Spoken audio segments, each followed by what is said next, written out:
This is TJ Jones, the host of the State of the Saints podcast.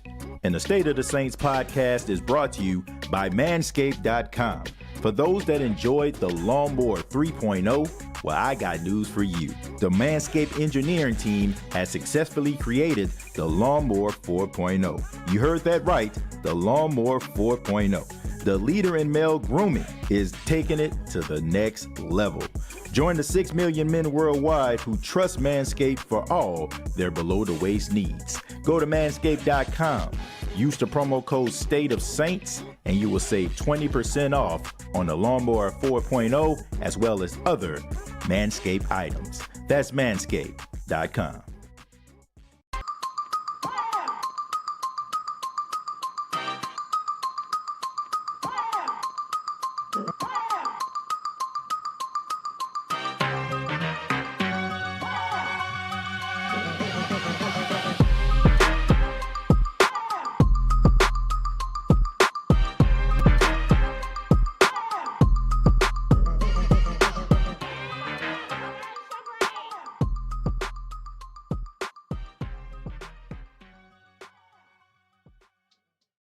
Hey, what's going on, Who Dat Nation? It is yours truly, TJ Jones, the host of the State of the Saints podcast. Thank you so much for checking out the State of the Saints podcast, where we talk New Orleans Saints. Come on up in here, okay? Come on in the room. We got a lot to talk about, and we also have a special guest with us here on the State of the Saints podcast, a guy that's been on the show a few times, a good friend of the show. Also, he's a part of WWL. You can hear him along with Steve Geller of WWL with Inside the Black and Gold podcast that's available right now on YouTube and streaming platforms. I'm talking about my guy, Jeff Nowak. Jeff, what's going on, man? Hey, good to see you. Yeah, man. What an intro video. Hey, man, I had to do it, man, because I really do appreciate it, and it's always fun every time, I get a chance to link up with you to talk Saints football. And also, just before we get started, Inside the Black and Gold podcast that's going on right now, along with Steve Geller. Good stuff, good content. But let everybody know what gave you all the idea to start the podcast and what the podcast is all about. And we're really kind of just leveraging the access we have throughout the season where we're able to be in the locker room, talk to players.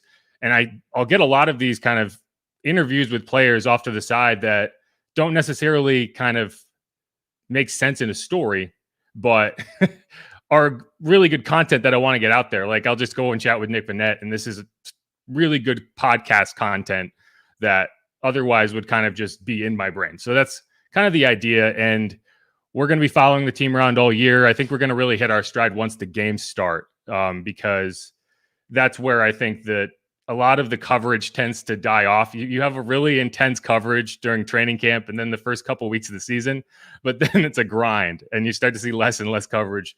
And I think that's where we're going to be there. We're going to still be interviewing these players, and we're going to have a lot of content we can throw your way. So yeah, check that out. It's called Inside Black and Gold. Wherever you get your podcasts, Odyssey, Spotify, Apple, all that. And we have been streaming our episodes live. We didn't stream the last one because Steve's out in Green Bay right now. I am not, as you can see. This is my house. So we had trouble kind of finding a time to do the live stream, but we are going to try to get back to that as we go on, because there's been a lot of fun, a lot of engagement there. Yeah, I'm excited about that, and I apologize about the Inside Black and Gold. Okay, so we're gonna make sure that we get that right. But you all are doing a good job so far. You mentioned you have an episode that's coming out right now. Yeah, there's an episode up this morning.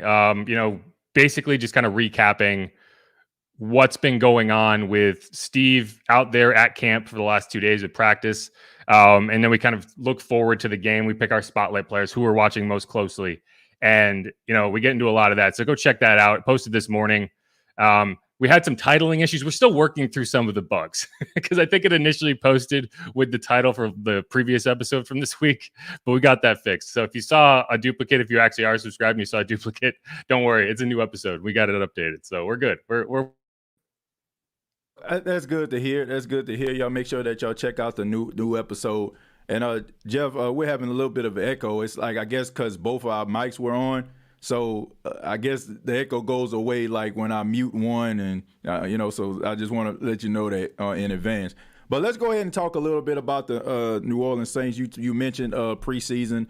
First game, the Saints took on the Houston Texans. Seen some real good things. We seen some not so good things. One player in particular that has been under the microscope is offensive tackle Trevor Penn. It's a mixed bag here. Some people are saying he didn't do as bad as people are saying. Some people say that he left a lot to be desired. What is your overall opinion about the performance of the first round draft pick, Trevor Penn? He did have a mixed bag. I think that is a fair assessment. He did struggle in pass protection at points, and that's where you saw struggles. He excelled in the run game. And I know there was a Pro Football Focus. They rated him at a 90, which was like, whoa, how is that possible for a guy who got blown by? And I saw him get blown by several times. How could he have rated it at a 90? Well, he had like a 98 run blocking grade and like a 28 pass protection grade, right? So he did struggle. There's no question that he struggled. But, as you go back and you kind of look at where those struggles were, a lot of them are technical issues, which we knew was going to be the case coming out of Northern Iowa. It's an FCS program. He's got a lot of technique he has to pick up that he just didn't need to have at the college level. So that's where, you're seeing those struggles, but the physical tools are there, and it's just a matter of kind of refining. And that's why, I think having James Hurst around, a player that you are comfortable starting week one and however long you end up going with him, that's important. Because while I think Trevor is going to be fine long-term, I don't think he's going to be ready to start week one. And if you had to start him week one, I think you would be in a situation where you put a young player in, you just destroy his confidence, and he may never get there. So hopefully, James Hurst had kind of an injury yesterday in practice. DA said it was a foot thing. It doesn't sound like it's going to be major. Hopefully that's the case, because to me, that's the nightmare scenario, is being forced to start Trevor week one when he's not quite ready yet. Whereas like if you have to go to him in week 6, week 8, I expect it'll be a different scenario. Yeah, the thing about Trevor Penn is, I like the performance, but it wasn't anything that we didn't expect. I mean, we all knew that he was a really good offensive lineman, and he struggled when it comes to like certain, type of pass rushes, especially those guys that can have those finesse moves. Being at Northern Iowa, I often say I feel like he was a big fish in a little pond. I mean, you had so many great qualities, but I mean, when you go to the National Football League and you're offensive lineman, you're going up against guys that everybody's good. Everybody has their own little moves, their own little techniques, in order for them to be able to get to the quarterback. But let me ask you this about Trevor Penn, and also, what about the impatience sometimes of the black and gold fans out there, some of the members of the Who Dat Nation? It seems like to me like you have some individuals out there that are very skeptical about this young man because he didn't get off the bus, and all of a sudden like he's not Larry Allen or what Teron Armstead ended up being overnight. Do you feel like the Who Dat Nation needs to be a little bit more patient with number 70? Oh, no question. And speaking of patience, and this will be a little of a side here, I think I know why we were echoing, because I tried to use these headphones and I think they're coming through. So I'm going to take this out. I'm going to switch my audio, and we're going to test to see if this changes. Okay, I'll see. I need to chat if y'all still hear. Is there still an echo? Just let us know if y'all can still hear echo. See if somebody will let us know. Got some good technical directors. In one person. We need one person to say, no, there is no echo. We can move on. Oh, damn it. It said, now it's back. Okay, well, let's go ahead and finish that up with Trevor Penn, and I'll mute it. It was worth a shot. All right. Well, at least it's not my fault, so we can blame you. It is my fault. That's what we'll do. Yeah, that's always the hard thing because when you draft a guy in the first round, you do expect them to be a starter in year one. That's kind of the deal, right? That's why there's so much value in those picks because you expect to pull out a immediate starting player. But I think what the Saints wanted to do this year and kind of the strategy going in was if they could get their hands on a guy like Trevor, it's not about getting a first round pick that you necessarily have to play this year. It's getting next year's first round pick this year. So, by week 8, week 10, you have that guy and you can play him if you need him, if you need that depth at left tackle. If James Hurst goes down, which guys, the offensive line gets hurt every year, there's going to be a significant chance you end up seeing Trevor Penning in the starting lineup at least once or twice this season. Last year you went at least half the season without either of your starting tackles. So that depth is important. And you saw them do the same thing with Alontae Taylor, also a guy that's not going to start. But now you have a legit second round prospect that, if he has to go in the game, which I think you keep 4 cornerbacks, you're going to end up seeing that guy in the game at some point. That's where you get that value. So I do think that we want to see Trevor improve, right? The nightmare scenario is he regresses and then gets forced to play and he just never gets on the right track, right? If he comes out on tomorrow, Friday, and looks even worse than he did in week 1, then that's a red flag. And you really need to start figuring out, okay, what is he not getting? But I expect we'll see those mistakes kind of, there will still be mistakes, right? As a young player, but I think you want to see them be fewer and farther in between.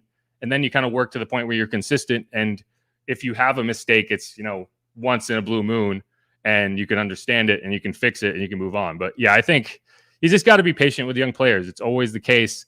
And I think we've been spoiled by the fact that the Saints have been so consistent at offensive line with Teron, with Ryan, with Eric coming in, even with Pete. I mean, people complain about Pete. You could do much worse for a long-term guard than that guy. And then Ruiz obviously has struggled.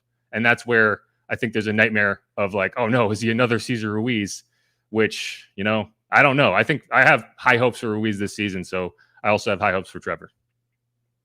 Yeah, I think when it comes to Trevor Penning, I just think that people just need to be patient. And Jeff, is another thing.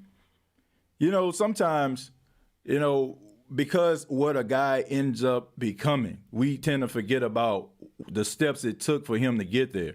Like, we'll talk about Teron Armstead and we'll just say how great he was and all-pro type talent, but we don't remember the developmental process, right? When he wasn't ready to be out there on the field, we only just remember the end product. So it's very important for us to be able to understand patience and practice that patience. I mean, even the great Cam Jordan, I mean, he had 1 sack his rookie season, and he did not become this double-digit sack machine that he has been over the last few years when he just came from the University of California. So you got to be able to be patient with these guys. But the good thing about it is, James Hurst is here.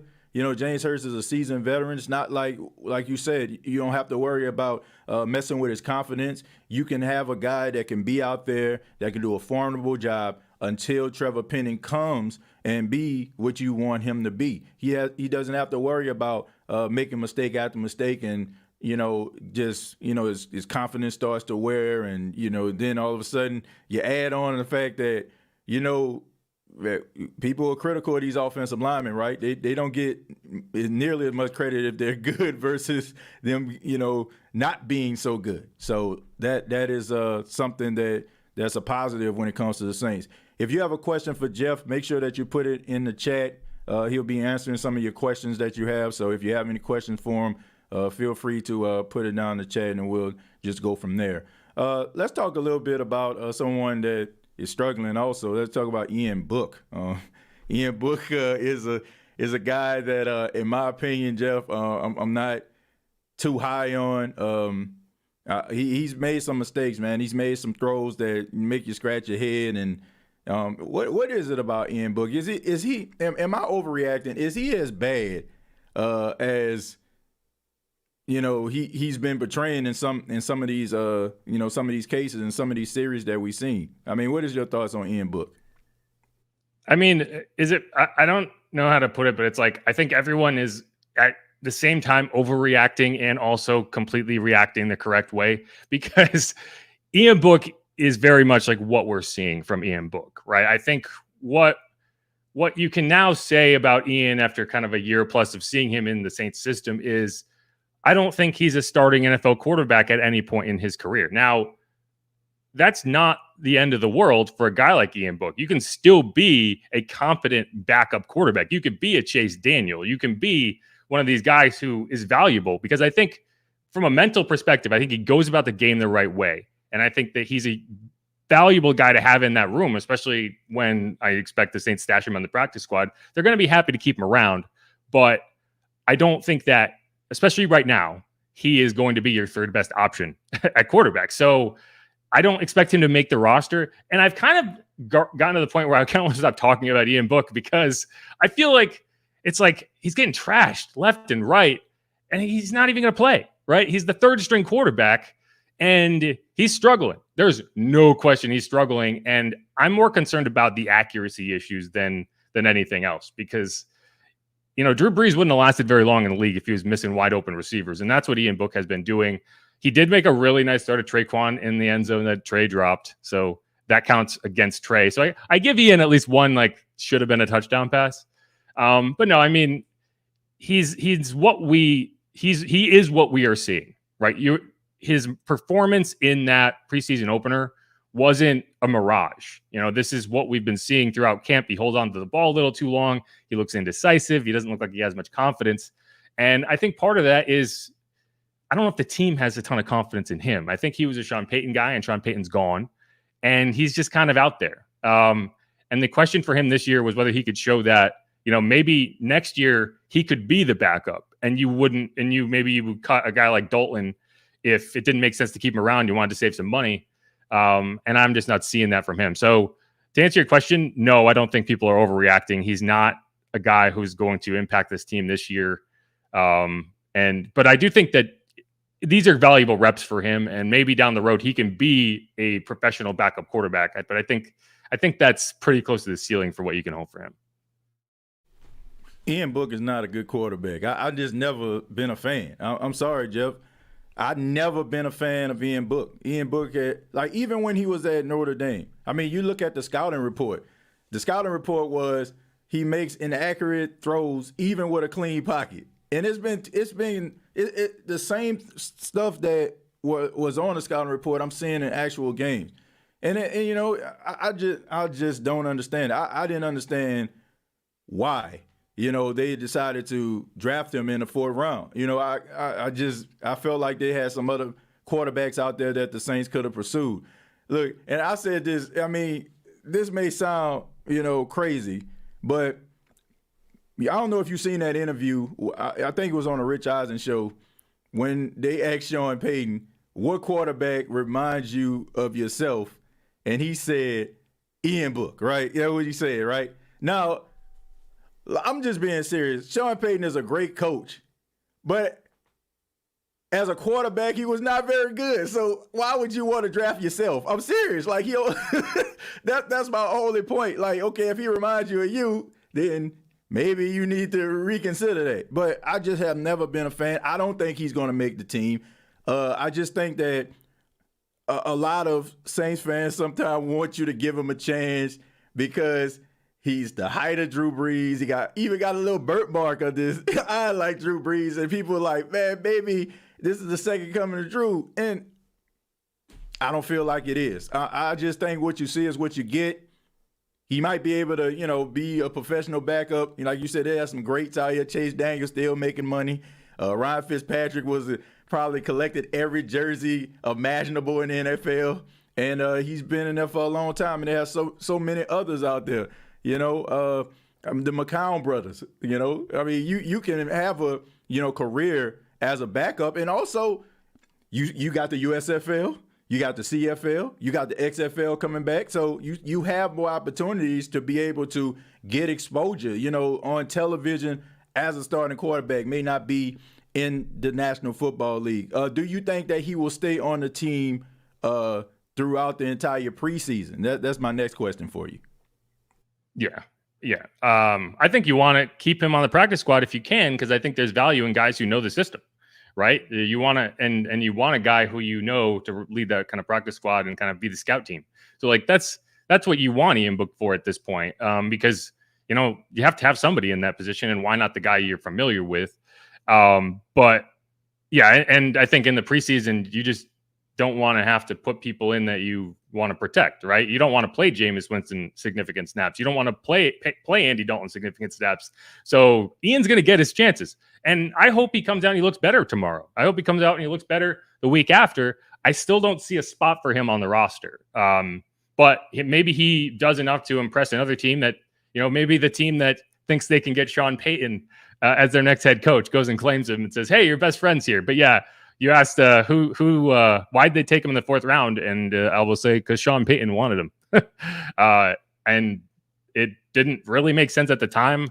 Well, it made sense for them to go after Ian Book in like the 6th round, not the 4th round. But yeah, it's I don't think his story is going to last very long on the Saints, if you will.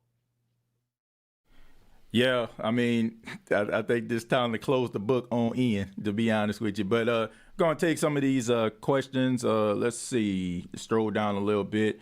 This comes from Daryl. Daryl says, are we ready to move on from Tre'Quan Smith? It's a good question. Interested in seeing what he does tomorrow. That drop in the end zone wasn't pretty, but I think I said this on Sports Talk yesterday. You didn't bring him back because you expected spectacular touchdown catches from him. You brought him back because he's a guy who is willing to do all the dirty work. He's willing to go make a block.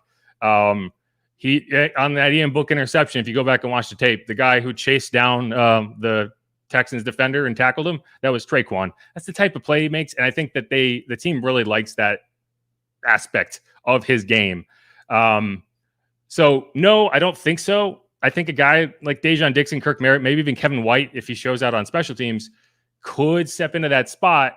But the thing that we always kind of dupe ourselves into during preseason is you look at that wide receiver 5-6 spot and you say, well, Dejon Dixon made a couple great catches. He should make the roster. Kirk Merritt made a couple of great catches. He should make the roster. But you're not making the roster because of your pass catching at the wide receiver 6. Austin Carr wasn't on the roster for 4 or 5 years because he was a spectacular pass catcher. He was on the roster because he stood out on special teams and did other things, right? And so that's why I think, Trey, as that kind of premier blocking wide receiver, is safe as long as he stays healthy. Now, that's not a guarantee that he gets through camp healthy, but, he has been healthy so far, and that is a positive thing. I think this team wants to see him get a chance in the regular season as a healthy player because we just haven't gotten it in the last few years. So I would say no, but he does have to protect his roster spot. I'd say like he could lose it over the next few weeks. That was an article that came out, Jeff, about Tre'Quan Smith before we go to the next question. They said that because of the issues with the Dallas Cowboys wide receivers, the Dallas Cowboys should try to make a trade for Tre'Quan Smith. Now, I'm just wondering, am I wrong for feeling that nobody is going to be willing to give the Saints anything to acquire Tre'Quan Smith? Is that a fair assessment, or am I overreacting? I wouldn't say no one, but I think you saw that his market wasn't very steep with the deal he got. So, no one was really banging down the door to get him. Maybe you could pull back a 7th round pick in the future. But I think any team who's even considering, maybe Tre'Quan Smith is the option, they're probably going to wait out and see if he gets cut. So I don't know. I don't think it's tough to trade guys in the preseason because the second you start a trade negotiation with someone, if you try to seek that, then they're like, well, you're clearly just going to cut him and you're trying to get some value out of him before you cut him. So we'll just try to get him on waivers. Right. And so that's why it's kind of tough. The guy who got cut, when I'm kind of changing track here. The guy who got cut yesterday, who I think the Saints really should take a long look at, is Malcolm Brown. He's a guy they did trade in the preseason a few years back, and he got cut by the Jaguars yesterday so they could play the younger guys. But I thought he was always a guy who looked really good in the middle, and that's not a spot that they have particularly filled. So to answer your actual question, no, I don't think that's a reasonable thing. In Madden, maybe. In real life, it's tough. I really do believe, and I do agree, rather, with your assessment on the Malcolm Brown. I mentioned that. You know, Malcolm Brown didn't leave the Saints because he wasn't good. It was just one of those cap issues the Saints were dealing with. You know, they couldn't really keep him because, you know, he fell into that Janoris Jenkins, Emmanuel Sanders type category. So, and then even last year, I mean, he started all 17 games. So, you know, he's winning the battle of attrition. You don't have to worry about him being injured. My biggest issue when the Saints signed him, and this would made me really like become a supporter of him.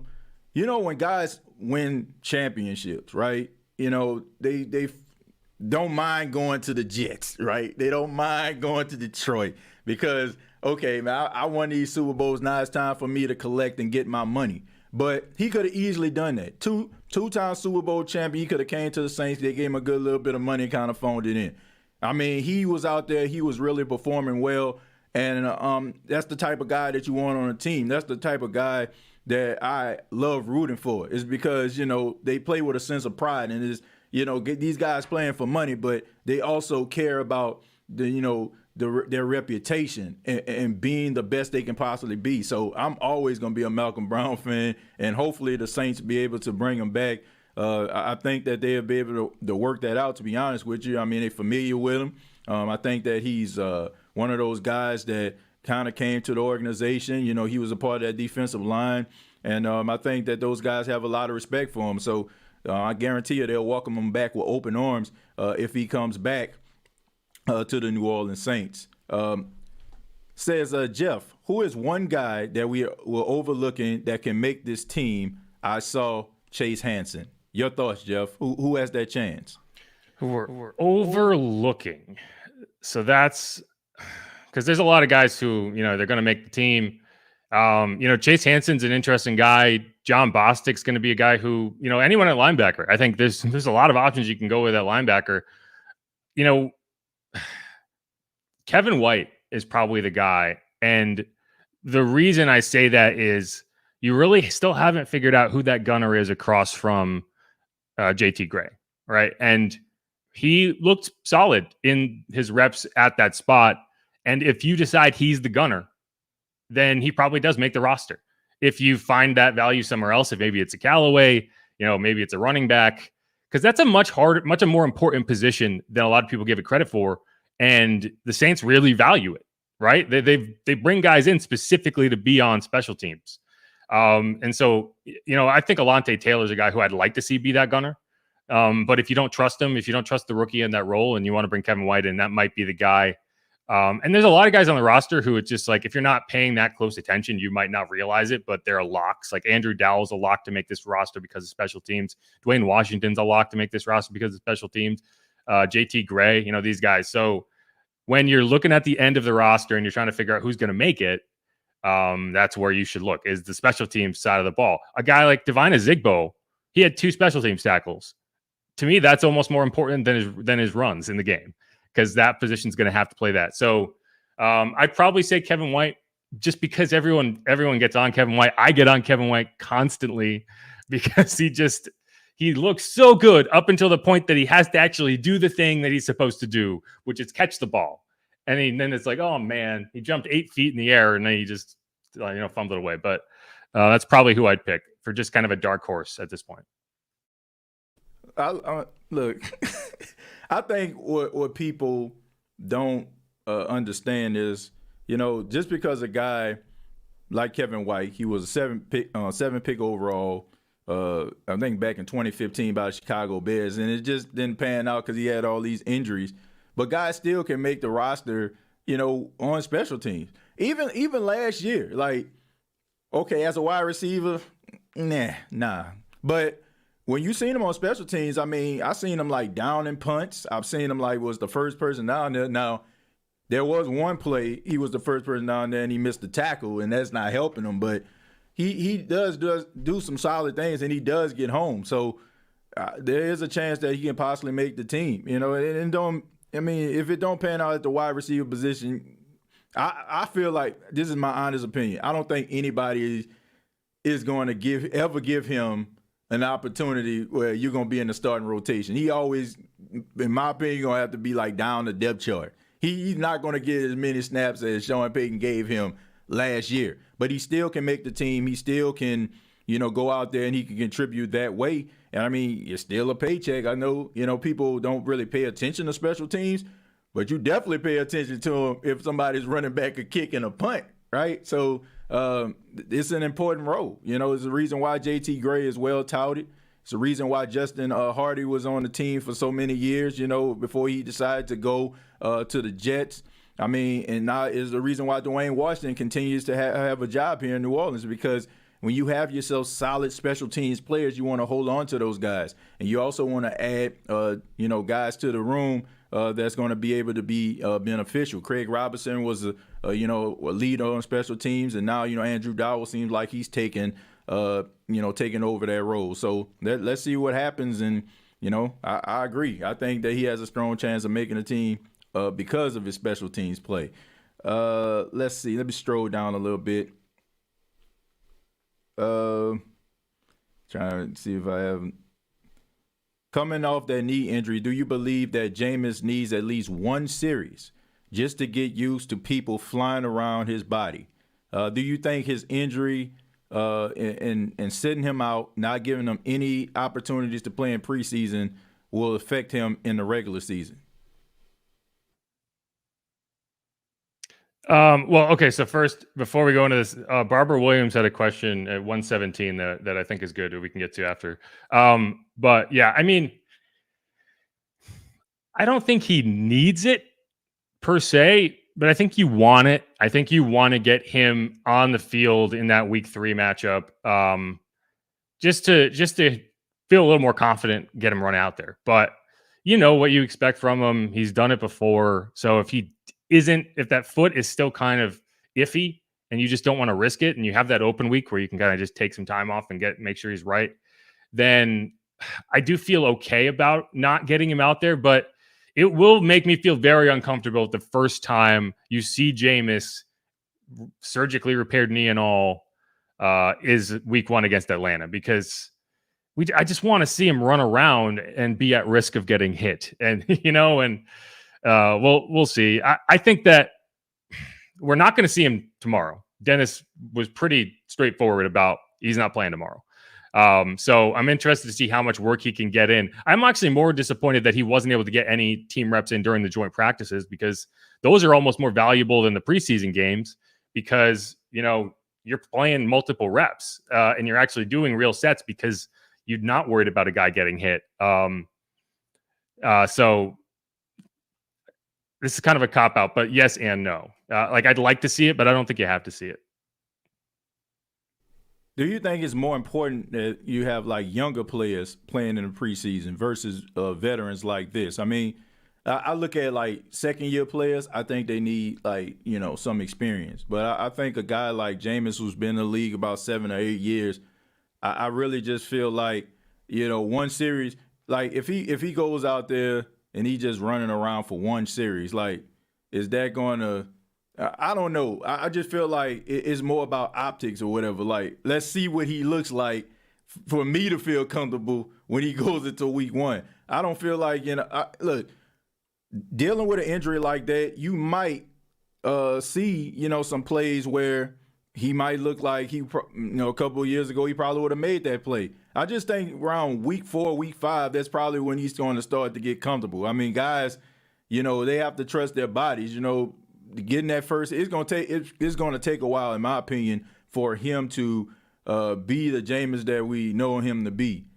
I just think regardless if he gets one series or not, I was on board. I felt like he needed one series, but after that injury, I'm like, no way. I don't want to risk that, at all. I don't think that he can do anything in the preseason that is just going to make you just so confident, unless he just does what he did in Jacksonville. But that's just from a fan's confidence standpoint. I don't think it's going to dictate what he's going to be or what he's going to look like in the regular season. And I see you said, Barbara says, here's a question. Which game do you think the Saints are supposed to win but are liable to slip up and lose?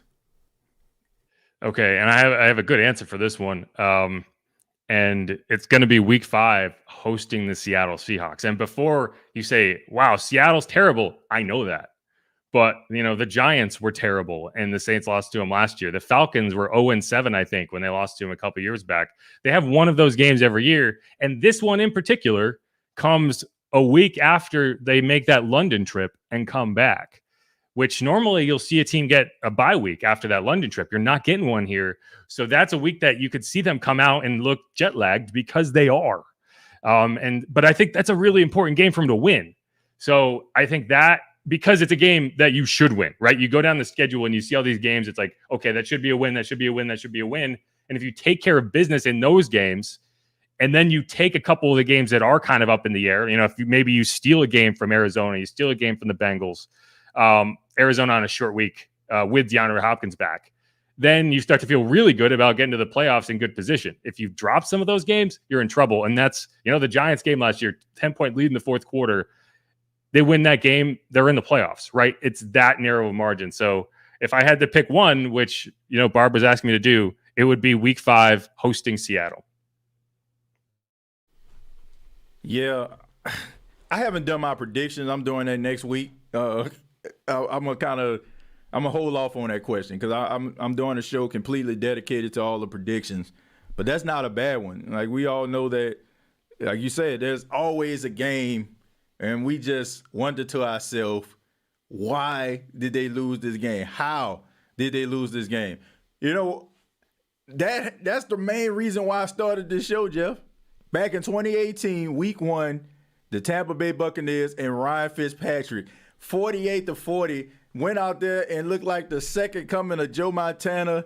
It looked like he had an out-of-body experience. It's like on Space Jam, where, they take the talent of the athletes and they put it into themselves. It's like he took a football and absorbed all the talent of the greatest quarterback of all time. That's the reason why this show is here. To be honest with you, it's always that one game, and you just wonder, like, how in the world do they do that? Like, how did they lose this game? But it's always that way. It just seems like you would think this happens every single year. Okay, we not gonna eat the cheese here, but they constantly eat the cheese, every single time. But that is an interesting one, right? Going across the pond and then having to come back. Yeah, I definitely agree with you on that one. That definitely can be one of those slip up games.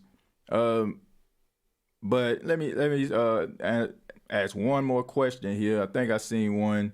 Well, I'll ask you a question about this. This question is pertaining to the national media. I don't know if you checked out First Take this morning, but Bart Scott was talking about the New Orleans Saints, and he made a very compelling argument about the New Orleans Saints. He even said that they were the most complete team in the National Football League from every particular position.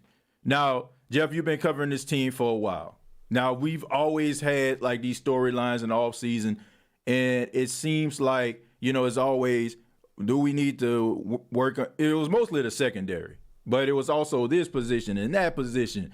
But do you feel, since you've been covering the New Orleans Saints, that this team looks, I'm going to say looks because you got to play the games, does this team look like the most complete team in the National Football League? And is this one of the most complete teams, in your opinion, that the Saints have ever had? Well, I will start by saying that anytime I agree with Bart Scott, I start to question what I'm doing. But I do think, he's one of the few people that seems to be on point with his analysis. I feel the same way about Kendrick Perkins, and Kendrick Perkins loved the Pelicans now. So who knows? We're just living in silly land of, I don't know. But anyway, back to the question. The most complete team in the league, that's tough. And because I can't say I've gone around the league and really made assessments of all the rosters, but I will say this is the most complete team that I've seen the Saints have since maybe 2011. Just in terms of where are the holes, right? Maybe a linebacker, but I think you still feel good about Demario Davis and Pete Werner. You're worried about the depth. Maybe at running back behind Alvin, you don't really have that, Pierre Thomas mold guy. I like Mark Ingram, but I have questions about what he's going to be able to produce this year. But, last year, the big question was wide receiver. You seem to have shored that up. The offensive line has 4 first-round picks sitting there and the second-round pick who might be the best among them. The defensive line, a lot of first-round picks there too. The cornerbacks are as good as I think they have ever been on this team. And that's probably why I would agree with that take, because throughout the course of the Saints' history, I think you've seen them have a lot of really good cornerbacks, but they've always had like one at a time. Right now, you have 1 through 4, a dynamic secondary. Bradley Roby's not even going to start, and he's had 5 interceptions in camp. So I feel like, yes, and not to mention Tyrann Mathieu and Marcus May, right?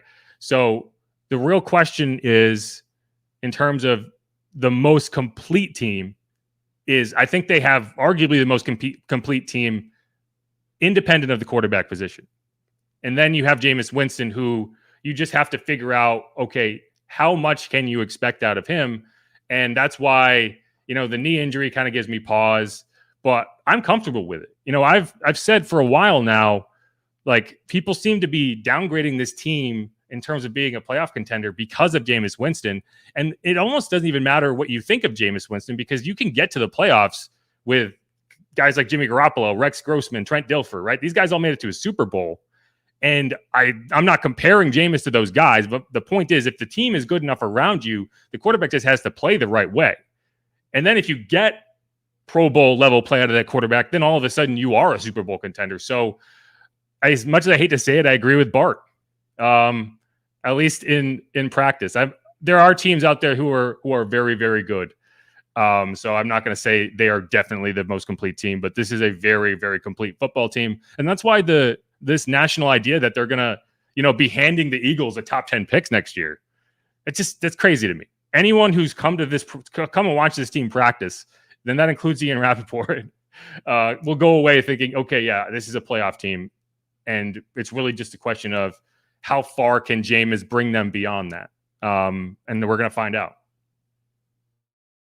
I just think sometimes the takes when it comes to the national media, those takes are for casual fans. They're not for like individuals that eat, sleep, and breathe football like yourself and me. Like, we know what's really going on. And I just think that when you just make people believe, and I get it, right? Tom Brady, Aaron Rodgers, Patrick Mahomes, I get it, right? Great quarterback play, right? That's supposed to help you, get over the hump year after year, but you mentioned it, for every Patrick Mahomes, I mean, Blake Bortles was 1 game away from the Super Bowl against Tom Brady.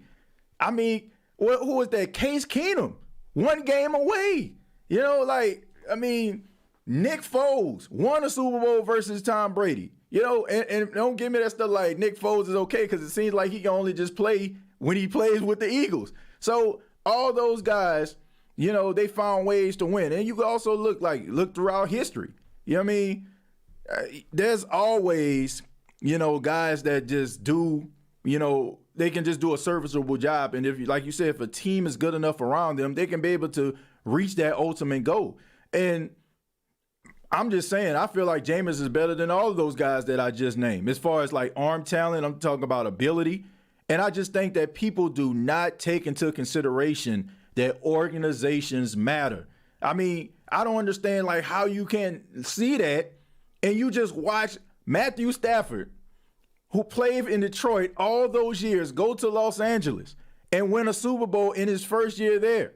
So you got to believe that if a guy has a certain skill set, he has certain abilities, if you put him in the right environment, then he can succeed. But they're trying to make everybody believe that the Saints are completely hopeless because Jameis Winston is here and he's just a hopeless quarterback. Well, I've seen it on several occasions. Ryan Tannehill's another, that you go to a team and you can be formidable. How many times have we seen the Titans close to the Super Bowl in the last couple of years? Okay, so I just think that that's very unfair for them to just say that the Saints are hopeless. And I just feel like if this was one of those teams where they love to talk about, I feel like they would be giving them the benefit of the doubt. But I just think that it's just the lowly Saints. So, they're not going to do anything. That's just how I feel. I feel like certain narratives that, they'll give teams benefit of the doubt, depends on who they are. But other teams, I just feel like they just won't. And I just don't understand why. How can you not look at this team from top to bottom, who they have on this team right now as far as leadership and ability, and not even put them as a playoff team in some circles? Like, I just don't understand that, Jeff. I just don't get it at all. But this is the final question that I have for you: is the game versus the Green Bay Packers on tomorrow? If you're checking this podcast out on a Thursday, the game takes place on tomorrow. Week 2 preseason game. What are you going to be looking for from the New Orleans Saints? And what guy that's kind of stands out needs to have a really good performance and kind of right the wrongs of the last game? Well, there's a few good options. A guy like John Bostic, I'm really interested in seeing. Chase Hansen, I want to see if he can follow up. Trevor Penning is a guy who I want to see, but long-term what your expectations are. So it's not going to be, I think week 2 of the preseason, week 3 of the preseason, these are like playoff games for certain guys on the roster. Right. And so those are the matchups you really want to watch. So I'm looking at Abram Smith. This was kind of the same take as last week, but I think it's still relevant. One thing he has to do is not put the ball on the ground again, because one fumble on the goal line, that's okay. Learn from it and move on. If you start putting the ball on the ground 2 games in a row, then you have a fumbling problem, and then you're really difficult to keep on the roster. So, he needs to make sure that ball doesn't even flinch in his arms. He's a strong guy. He should be able to do that, but he needs to be active and taking care of that. And I'd also like to see him be assertive and really plow through some guys, because that's what you have him on the roster as the inside runner that you are hoping can make an impact down the road. So he's the guy I'm watching most closely. On the defensive side of the ball, I'm hopeful we see Alontae Taylor. He didn't play in week 1 of the preseason, but he left practice early yesterday, but he tweeted that he's okay. So we'll take that for what it is. He also wants to be called Tay Taylor, apparently. So we can start doing that, although I'm going to have a hard time adjusting. And so I want to see him, because I think because you're only keeping 4 cornerbacks, that's not a very deep rotation, right? And so if you lose one of Paulson Debo, Marshawn Lattimore for a game, the odds are you're going to have to rely on that 3rd cornerback in the rotation at some point. So he's going to get on the field at some point in the season, I would guess, and he needs to hold up in those scenarios, right? He needs to show that he's advancing. And I just think these are opportunities for guys, you don't always have to look perfect, but this is where you find out where you have to fix issues, right? It's great if a guy goes out there and plays flawlessly, but I almost think that works against you because no one's flawless, right? So if you go out there and struggle in certain parts of your game, Trevor Penning, for instance, his set technique was not good. He wasn't striking guys in the right spot in pass protection. Those are the things you want to go look at the tape for this week and be like, okay, yeah, he fixed that. He's still struggling here. We're going to start working on that more. And so for Alontae, I want to see him go out there and see him be competitive with folks that aren't his teammates, and find out where he stands. So that's my answer. A person that I'm looking at, a player I should say, is Lucas Kroll. I want to see him play. He has had a lot of fanfare. A lot of members of the Who Dat Nation are excited to see what he can actually do. So it'll be interesting to see him play. I know he didn't play week 1, but he was out there at practice with Green Bay, so I expect for him to play. So that's one person I'm looking at. I definitely agree with you with Abram Smith. I think he ran the ball really well. I think, if I'm not mistaken, he averaged about 4.8 yards a carry, and he was looking really good out of the running back, for the exception of Dwayne Washington running behind the number one offensive line. I think he looked better. Tony Jones, the greatest preseason running back of all time. He looked decent, but I just feel like when it came to Abram Smith, I feel like he was running the ball a little bit better, than those guys. So I think that fumble, like you said, it hurt him, because we know that you can't put the ball on the ground. Especially on a goal line. If he wouldn't have fumbled that football, who knows? The Saints probably would have ended up winning the game. So you can't make that mistake. That's someone that I'm looking at too, and also another person that I want to see I think that Kirk Merritt, I think that he was out there, but I don't think he really took advantage of too many opportunities. I think he can play much better than his performance was in the first game. I think that he's one of the guys that has some good camp days, and I just think that he needs to go out there and show what he can do. I'm not sure if he's going to make the team, but I think that he has something. He has something that I feel like even if he can't make the team for the Saints, he can find himself on another team that needs another wide receiver. But those are some guys. Ian Book, what you see is what you get. Maybe KJ Costello will probably get some reps as well. I think he didn't get any because he came a little bit late, but I think he's going to get some playing time. But those are some guys that stand out to me. But Jeff, I want to say thank you for being on the State of the Saints podcast. Really do appreciate it. Before you go, let everybody know how they can get in touch with you and just everything that you got going on, man. Yeah, so you can give me a follow on Twitter at Jeff_Nowak. That's where I spend most of my time. So that's where, you could probably get in touch with me the best. Check out Inside Black and Gold. We posted a new episode this morning. It's me and Steve Geller. Steve's out in Green Bay, which I'm jealous of. I'm hopeful to travel during the season. It's been weird the last couple of years because of COVID, but I'm supposed to travel. So I'm hopeful to be there throughout the season, and the preseason games are just an aberration. But yeah, and you can check out some of my latest stuff over at WWL.com. And and also I should say this, Steve and I are hosting the pregame show First Take, which starts for a 7:00 start at 3 p.m. tomorrow on WWL. So he'll be calling in from Green Bay. I'll be in the studio at home base. So that's always a good time. It's 2 hours from 3 to 5. We kind of just go over a lot of the stuff we talked about here, but Steve's more plugged in up there in Green Bay. So he can give us a little insight that of at least what the weather's like, because he's been telling me it's like 60 degrees and everyone's complaining it's hot. So that's something to keep you going on these hot, humid days in Louisiana. But yeah, thanks so much for having me. I always enjoy coming on with you, TJ. It's always a good time. Yeah. Appreciate it, man. Thank you so much. And thank you all for checking out the State of the Saints podcast. On your way out, make sure you hit the subscribe button. Make sure that you like and share this video. We really do appreciate your time. Make sure you check out Inside Black and Gold with Steve Geller and Jeff Nowak. That's available right now. Make sure that you check them out also on WWL. Shouts out to WWL. Definitely, the flagship station in New Orleans, man. I remember just growing up listening to that.